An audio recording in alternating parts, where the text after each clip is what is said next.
शासन एवं रखवाल वंशी अलीगंज बेनीचोर निवासी हूँ और समाज की सेवा करती हूँ। हमारा नाम है, हम होम्योपैथी फिजिशियन हैं। हमारा यहाँ संस्थान बड़ा चांदगंज लखनऊ के पड़ोस में है और हमारी क्लिनिक सीतापुर रोड भोली क्रॉसिंग पर स्थित है।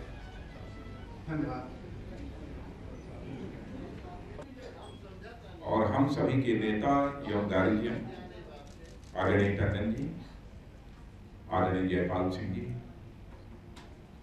और यहाँ के आप सबके लाडले विधायक प्रिय गोपाल जी टंडन और यहीं एक वार्ड की पार्षद श्रीमती सरकार लोधी, सरोज लोधी और इस सभागार में उपस्थित मेरे सभी सम्मानित बुजुर्गों, नौजवान मित्रों एवं बहनों, मैं कोई लंबा चौड़ा भाषण करने के लिए आप सबके सामने नहीं खड़ा हुआ। मैं मंच पर देख रहा था कि हम सभी का माल्यार्पण हुआ, लेकिन हमारी श्रीमती सरोज का माल्यार्पण नहीं हुआ।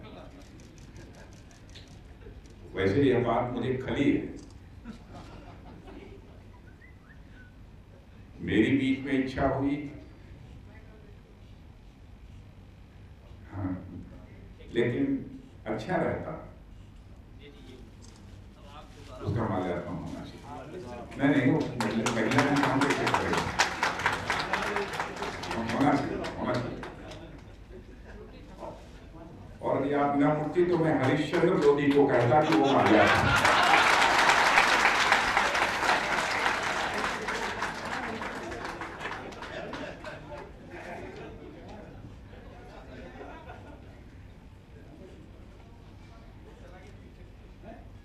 वैसे तो सभी विधानसभा क्षेत्रों में जाकर जनता के प्रति और कार्यकर्ताओं के प्रति आभार व्यक्त कर चुका हूं। यह बात सच है, जहां पर लगभग 22 लाख मतदाता जिस संसदीय निर्वाचन क्षेत्र में हूं, सभी के साथ संपर्क कर पाना किसी के लिए भी संभव नहीं है। लेकिन 5 विधानसभा क्षेत्रों में जनता और कार्यकर्ताओं के प्रति आभार व्यक्त करने के अतिरिक्त मैंने यह आवश्यक समझा कि मैं सभी मंडलों में भी अब जाऊंगा और अपने कार्यकर्ताओं से आग्रह करूंगा कि जो वहां के प्रतिष्ठित नागरिक हैं, अन्य प्रमुख नागरिक हैं, उनसे भी हमारा संवाद हो, उनसे भी मैं मिलना चाहूंगा। अब तक संभवतः 6-7 ऐसे मंडलों में जा चुका हूं। 7 हो गए और कल परसों तक मैं समझता हूँ 3-4 और पूरे हो जाएंगे, फिर 10-11 बचेंगे और आगामी कुछ ही महीनों के अंदर उसे पूरा कर लूंगा। कोशिश यह करता हूँ कि समय निकालकर हर महीने कम से कम 2 दिन के लिए मैं लखनऊ आ जाऊँ। इस बार विलंब हुआ है क्योंकि बीच में संसद चल रही थी और आप सभी जानते हैं कि जब संसद चलती है तो लोकसभा में क्योंकि प्रधानमंत्री जी के लिए सदैव बैठना संभव नहीं है, तो मुझे बराबर वहां बैठना पड़ता है। और संसद में जिस प्रकार से व्यवधान कुछ राजनीतिक पार्टियों ने पैदा किया है, उसे भी आपने देखा होगा। इसलिए उसके विस्तार में जाकर मैं कुछ चर्चा नहीं करना चाहता। इसलिए इस बार लगभग 2 महीने का समय हो गया है, उसके बाद मेरा आना यहाँ पर हुआ है। लेकिन मैं अपने को सौभाग्यशाली मानता हूँ और सौभाग्यशाली इसलिए मानता हूं कि इस लखनऊ संसदीय निर्वाचन क्षेत्र की सेवा करने के लिए, और जिसे मैंने कहा है कि वह इस जिम्मेदारी को स्वयं उठाएं और उन्होंने सहर्ष अपनी सहमति दी है, वो हमारे श्री दिवाकर त्रिपाठी हैं जो कि इस जिम्मेदारी को संभालें। बहुत सारी ऐसी चीजें होती हैं कि हमारे तक हमारी व्यस्तता के कारण सभी का पहुंचना संभव नहीं हो पाता है, तो पहुंचते हैं। और पूरब तो इस मामले में सौभाग्यशाली है कि हमारे यहाँ की गोपाल टंडन स्वयं ही एक सक्रिय और प्रभावी विधायक थे। वो संकट तो से अपने को मैं काफी हद तक मुक्त मानता हूँ। लेकिन इतना मैं आपको यकीन दिला सकता हूं कि जितना जो कुछ भी हुआ है, अब उसकी मैं अपने मुंह से बहुत चर्चा करूंगा तो बात छोटी होगी, इसलिए मैं स्वयं चर्चा नहीं करना चाहता हूं। लेकिन जो कुछ भी हुआ है, इतना मैं जरूर कह सकता हूं कि अपने में वह एक इतिहास है, जिन बहुत सारी चीजों की मैं चर्चा यहां नहीं करना चाहता हूं। मैंने एक माइलस्टोन आप उसे कह सकते हैं, इतनी चीजें हुई हैं। अन्य भी बहुत सारी चीजों के बारे में मैं सोच रहा हूं, प्रयत्न कर रहा हूं, और मैं यह दावा नहीं करना चाहता कि हमारे सोचने के अनुरूप ही सारी की सारी चीजें हो जाएंगी। कुछ उसके लिए परमात्मा की कृपा चाहिए, बिना ईश्वर की कृपा के मैं मानता हूं कुछ भी संभव नहीं है। लेकिन अपनी तरफ से मैं भरपूर कोशिश करूंगा करने की। एक वर्ष में सांसद को 5 करोड़ रुपए की निधि प्राप्त होती है, 5 करोड़ की। तो 5 करोड़ के काम की चर्चा हमारे दिवाकर त्रिपाठी जी ने की है।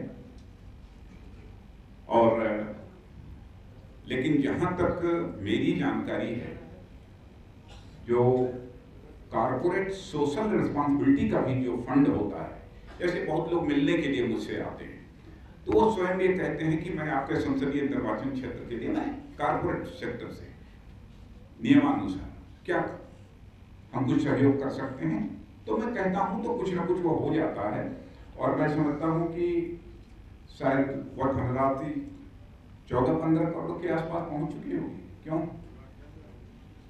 दिवाकर जी? 5 करोड़ के अतिरिक्त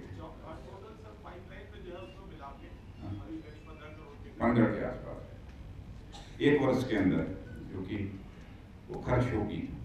अभी तक खर्च नहीं हुआ है।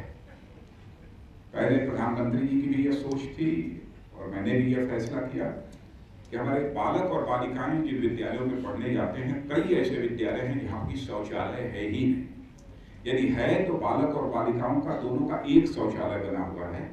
मैंने यह कहा था कि बालकों के लिए अलग शौचालय और बालिकाओं के लिए विद्यालय में अलग शौचालय बनाया जाना चाहिए, और वह शौचालय पूरे संसदीय निर्वाचन क्षेत्र के सभी विद्यालयों में बन रहे हैं। सड़क का जहाँ तक सवाल है, कुछ वार्डों में सड़कों के निर्माण के लिए भी दिया गया है। त्रिपाठी जी दिया, हाँ हाँ, कुछ सड़कों को भी देंगे। कोशिश करेंगे हम लोग जितना अधिकतम हो सके वो हो जाए। अभी कुकरेल के बारे में मैं कोई एक जानकारी कर रहा था। ये आदरणीय जयपाल सिंह जी, ये टंडन जी बैठे थे उस समय, कि ये आदेश हो जाने के बाद ये काम नहीं शुरू हुआ। तो उन्होंने, नहीं जयपाल सिंह जी थे, तो उन्होंने, उनसे मैंने पूछा काम ये शुरू क्यों नहीं हुआ, जबकि स्वयं डिफेंस मिनिस्टर ने सारे विरोध के बावजूद यह कहा कि नहीं, हमारे गृह मंत्री जी ने कहा है कि मैं आदेश इसके लिए जारी करता हूँ, और उन्होंने आदेश जारी कर दिया था। तो वही मैं समझता हूँ कि दिवाकर त्रिपाठी जी थोड़ा सा इस राज्य सरकार के स्तर पर देख लें, और जहाँ मेरी आवश्यकता होगी मुख्यमंत्री जी से कहना होगा, चीफ सेक्रेटरी से कहना होगा, तो मैं स्वयं कह दूंगा, ताकि यह काम जितनी जल्दी हो सके। राजनीतिक विषयों पर चर्चा करने के बहुत मूड में नहीं हूं, लेकिन परिवार में बैठे हैं, नहीं तो ठीक है। लेकिन 1.25 वर्ष हो गए सरकार बने हुए दिल्ली में, और हमारे आदरणीय प्रधानमंत्री श्री नरेंद्र भाई मोदी जी के कामकाज को आप लगातार देख रहे हैं। इतनी बात मैं विश्वास के साथ कह सकता हूं, और हमारा कोई राजनीतिक विरोधी भी क्यों न हो, नकार नहीं सकता है। चाहे कुछ सवाल कोई कह सकता है कि यह काम हुआ, यह नहीं हुआ, यह होना चाहिए था, नहीं हुआ, इस पर तो बहस हो सकती है, लेकिन इस बात पर बहस नहीं हो सकती है इन 1.25 वर्षों के अंदर अंतरराष्ट्रीय जगत में भारत की प्रतिष्ठा तेजी के साथ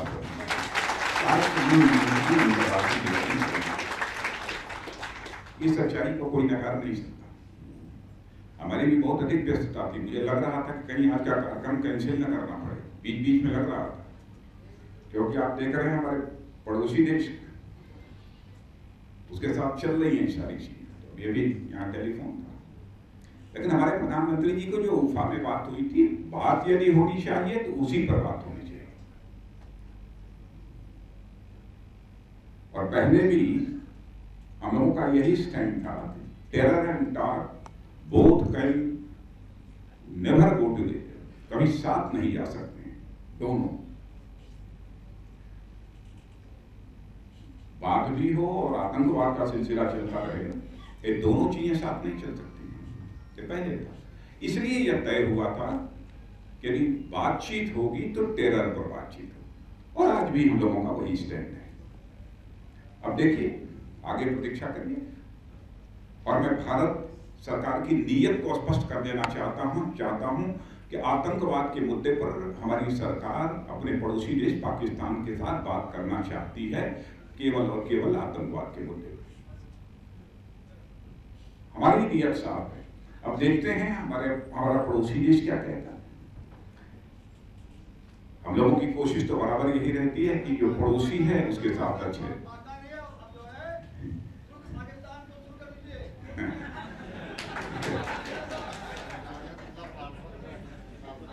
हम लोगों का स्टैंड तो बस यही है। और एक विशेषता इस सरकार की आपने देखी होगी कि जहां पर अन्य विकास के कार्य हैं, समाज कल्याण के कार्य हैं, उन सब सारे कार्यों को जो सरकार जो अपनी तरफ से पहल कर रही है, जो कर रही है, जो कुछ सामाजिक सरोकार होते हैं, सामाजिक सरोकार से जुड़े हुए कुछ मुद्दों को लेकर भी हमारी सरकार कदम आगे बढ़ा रही है। क्या आप कभी कल्पना कर सकते थे कि कोई सरकार आएगी और स्वयं प्रधानमंत्री और उस देश के राष्ट्रपति और सारे के सारे मंत्री हाथों में झाड़ू लेकर सड़कों पर निकल जाएंगे केवल यह संदेश देने के लिए कि सफाई सबके जीवन का एक मिशन होना चाहिए।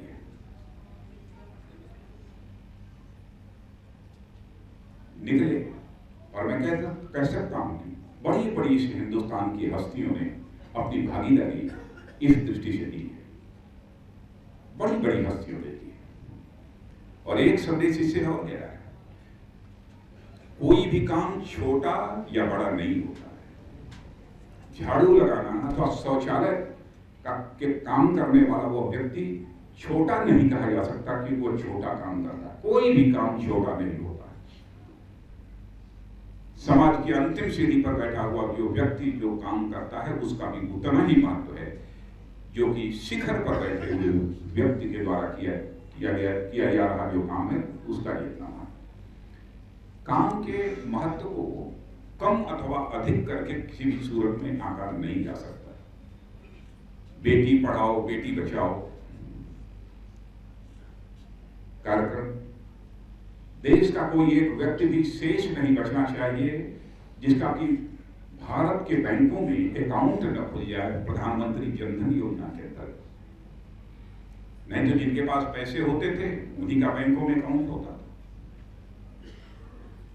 लेकिन पहली बार यह फैसला हुआ और आज मैं कह सकता हूं कि शायद कुछ ऐसे 0.5% लोग परिवार बचे होंगे जिनका कि बैंकों में अकाउंट नहीं होगा देश में, कि आज यह हालत पैदा हो गई। लोगों को एक सामाजिक सुरक्षा की गारंटी, जीवन ज्योति बीमा योजना,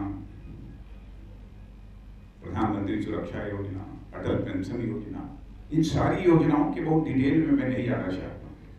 12 रुपया हर महीने 1 रुपया दीजिए, 2 लाख रुपए की दुर्घटना बीमा की गारंटी है।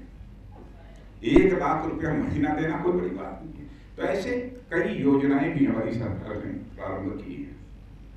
और मैं तो अपने कार्यकर्ताओं से भी अपील करना चाहता हूं, जन सामान्य तक यह जानकारी पहुंचनी चाहिए और केवल समाचार पत्रों के माध्यम से और विज्ञापनों के माध्यम से इसे नहीं पहुंचाया जा सकता है, बल्कि इसको पहुंचाने का काम यदि कोई कर सकता है तो समाज के जागरूक नागरिक इस काम को कर सकते हैं और हमारा कार्यकर्ता इस काम को कर सकता है।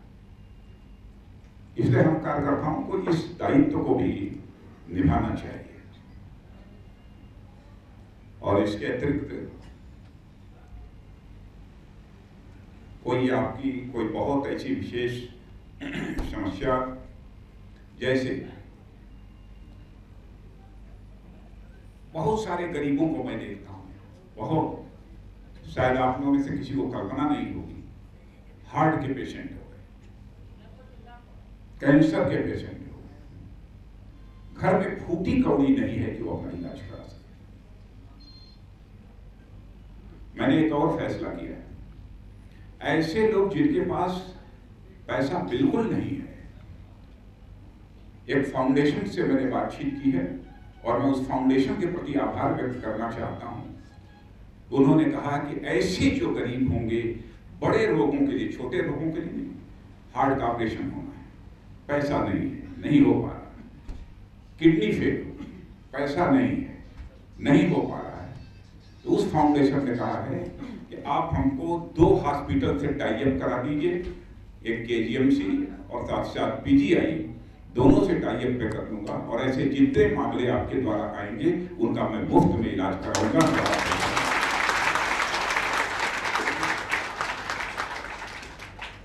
और उनसे बातचीत हो गई है और संभवतः आगामी महीने, 1.5 महीने के अंदर ही यहाँ पर आएंगे और मेरे साथ उनका एक कार्यक्रम भी होगा। बहुत सारी ऐसी संस्थाएं हैं जिनसे कि व्यक्तिगत रिश्ते होने के कारण भी, जैसे माता अमृतानंदमयी चर्चा भी इन्होंने की, बहुत ही पॉपुलर है, बहुत पॉपुलर, कई विश्वविद्यालय, बड़ी बड़ी संस्थाएं चलती हैं। तो उन्होंने एक कार्यक्रम में मुझे मुख्य अतिथि के रूप में आमंत्रित किया, केरल में वह कार्यक्रम था, लाखों की संख्या में लोग मौजूद थे और ऐसी अगाध श्रद्धा और भक्ति लोगों के अंदर देखी मैंने। तो वहीं पर स्वयं माता जी ने पूछा कि मैं क्या कर सकती हूँ, आप अपने क्षेत्र के लिए कुछ बताओ। तो मैंने कहा जो सर्वाधिक गरीब का क्षेत्र हो उसको कौन डॉक्टर है। तो मैंने इन लोगों से पूछा कि सबसे गरीब क्षेत्र कौन है, तो लोग डॉक्टर खेड़ा साहब, वहाँ बड़ी हालत खराब है और वहाँ चलना फिरना भी बड़ा दुभर हो गया है। तो उन्होंने तुरंत अपनी टीम को लगा दिया कि आप डॉक्टर खेड़ा जाइए और वहाँ सारी व्यवस्था, शौचालय की, सड़क की, नालों की, जो कुछ भी हो सारी व्यवस्था कराइए। मैं पिछली बार जब आया था तो वहाँ गया था, मुझे देखकर खुशी हुई कि वहाँ के लोगों ने, माने जो भी पैसा लगता है वो करते कराते हैं, लेकिन वहाँ के लोगों ने भी पूरा उसमें सहयोग किया है और कई शौचालय बन के वहाँ तैयार हुए और सड़कों के बारे में भी वो अपनी योजना बना रहे हैं। मैं तो कभी कल्पना नहीं कर सकता था कि कुछ महिलाएं बिल्कुल कंप्यूटर और लैपटॉप पर काम करना प्रारंभ कर दें, कई महिलाएं। और मुझे तो उस समय बेहद खुशी हुई कि जिन महिलाओं के बारे में कल्पना नहीं कर सकता था कि वो दिल्ली और केरल जाएंगी, वो हमारे संसदीय निर्वाचन क्षेत्र की महिलाएं केवल 1 साल के अंदर ही, जब से माता जी ने लिया है, माता अमृतानंदमयी ने उस गांव को गोद, तो 10 महिलाएं मुझे दिल्ली के माता अमृतानंदमयी के कार्यक्रम में मिली थी। जब मैं गया था तो स्वयं माता अमृतानंदमयी ने बुलाकर मुझे बेहद खुशी हुई। वैसे ही हिंडाल्को ने भी कहा है कि हम वो करेंगे। तो एक गाँव, कौन सा गाँव, अतरौली गाँव, जो कुछ भी है काम कर रहा है, अभी मैं देख नहीं पाया। हमारी तरफ से कमजोरी इतनी है कि जितनी हमारी पहुंच होनी चाहिए, जितना दौरा होना चाहिए, मैं चाहूं तब भी उतना संभव नहीं कर पाऊँ। यह हमारी जरूर जो जिम्मेदारी है, उसके कारण ये स्वाभाविक है, जो भी रहेगा उसके लिए संभव नहीं होगा। लेकिन जहां तक बन सकेगा, आप सभी के सहयोग से ही संभव है। अकेला कोई व्यक्ति भाड़ नहीं फोड़ सकता है। और आप लोग लगे रहिए, आप सबका स्नेह चाहिए, आप सबका बड़े बुजुर्गों का आशीर्वाद चाहिए। और मैं अपने कार्यकर्ताओं से एक बात मैं जरूर कहना चाहूँगा, राजनीतिक क्षेत्र में काम करते हुए जीवन में मर्यादा मत तोड़ना कभी, कुछ मिले मत।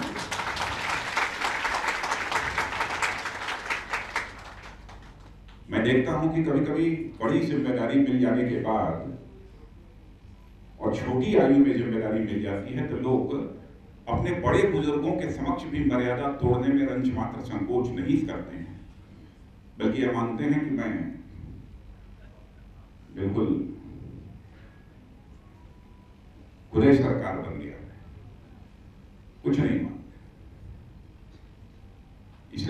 बार इस बात को मैं दोहराता हूँ, लोग कहते हो, सोचते होंगे क्यों करते हैं।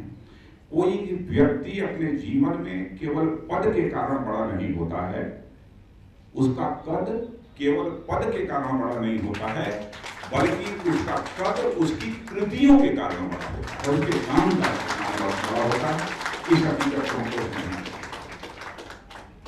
चाहे राजनीतिक क्षेत्र में कितना भी बड़ा पद क्यों मिल जाए, कितना भी बड़ा ओहदा मिल जाए, यह सब क्षणिक है। इस हकीकत को सबको समझना चाहिए। मर्यादाएं कभी नहीं टूटनी चाहिए, और आप मर्यादा नहीं तो तोड़ेंगे और बराबर जनता के कामकाज में प्रयत्न करते रहेंगे। देखिए, कोई भी व्यक्ति सत्ता के कितना हो शिखर पर क्यों न बैठा हो, इस बात की गारंटी नहीं दे सकता है कि सबकी समस्याओं का वह समाधान कर देगा। मैं स्वयं नहीं दे पाऊंगा, मैं स्वयं नहीं कर पाऊंगा। प्रयत्न करूंगा, पत्र लिख दूंगा, जरूरत होगी तो टेलीफोन से जो हमारे स्तर का होगा वो मैं कर दूंगा, जो और किसी का स्तर अपने स्टाफ से मैं कह दूंगा, वो देख ले। करते हैं, लेकिन व्यवहार में और मर्यादा में ये बराबर सभी अपने कार्यकर्ताओं को सावधानी बरतनी चाहिए। ये नहीं कहना चाहिए कि फला दल के ऐसे हैं तो हम क्यों नहीं ऐसा कर सकते, ये नहीं चलेगा। अब जैसे मंच पर बैठे हैं हमारे आदरणीय टंडन जी, जयपाल सिंह जी, ये सब हमसे आयु में बहुत बड़े हैं। हम चाहे जो बन जाएं, चाहे जितने किसी शिखर पर क्यों पहुंच जाएं, ये जीवन भर मेरे लिए बड़े रहेंगे। मेरे सामने कोई मुश्किल नहीं। और हमारे कार्यकर्ता इन सब सारी चीजों का भी जीवन में पालन करेंगे तो सदैव सुखी रहेंगे। दुख तो कभी उनके पास पटकने पाएगा ही नहीं। इसलिए छोटी मोटी इन सब सारी बातों की को ध्यान में रखते हुए हम लोग एक सामाजिक प्राणी होने के नाते केवल हम राजनीतिक प्राणी ही नहीं है, मनुष्य के व्यक्तित्व को टुकड़ों में बांटकर मनुष्य के कल्याण के बारे में विचार नहीं किया जा सकता। मनुष्य जहां पर उसको अर्थ की आवश्यकता होती है, आर्थिक प्राणी है, वहीं पर मनुष्य सामाजिक प्राणी भी है, वहीं पर मनुष्य सांस्कृतिक प्राणी भी है, वहीं पर मनुष्य राजनीतिक प्राणी भी है। इसलिए मनुष्य के व्यक्तित्व के बारे में भी सोचना है तो समग्र रूप से हमें सोचना पड़ेगा, जिसको कि अंग्रेजी में कॉम्प्रिहेंसिव एंड इंटीग्रेटेड थिंकिंग कहते हैं। समग्र विचार, इसलिए जो जहां है, जिस रूप में है, काम करते रहिए। बस मुझे तो इतना ही कहना था, और आज के अवसर पर इससे ज्यादा कुछ न कहते हुए मैं पुनः आप सबको धन्यवाद देता हूं। आभार तो और कोई नहीं व्यक्त करने वाला है आपको, ये व्यक्त करने वाला, लेकिन अध्यक्ष होने के नाते व्यक्त करेंगे। मैं आपका जनप्रतिनिधि होने के नाते आभार व्यक्त करना चाहता हूं कि आप लोग इतनी बड़ी संख्या में यहाँ पर मौजूद हुए। आप सबको बहुत बहुत धन्यवाद।